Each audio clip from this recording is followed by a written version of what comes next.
এই বুনো পাহাড়ের ধারে আমি পা ফেলিয়াছি, ওই দূরে অতি দূর অরণ্য যেথায় যেথায়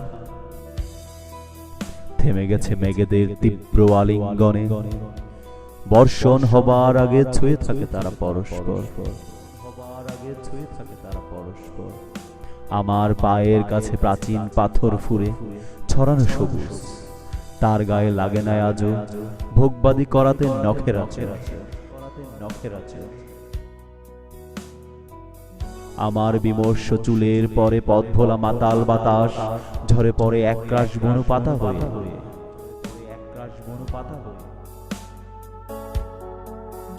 অল্প মলিন আলো দিন ফুরবার আগে লেগে আছে ভেজা জারুলের স্নিগ্ধ পাতায়।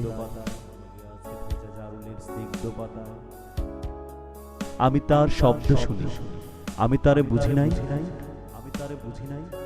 ঝরে ঝরে পড়বার আগে কি এক নিগুড় কথা রেখে যেতে চায় সে মানুষের কানে।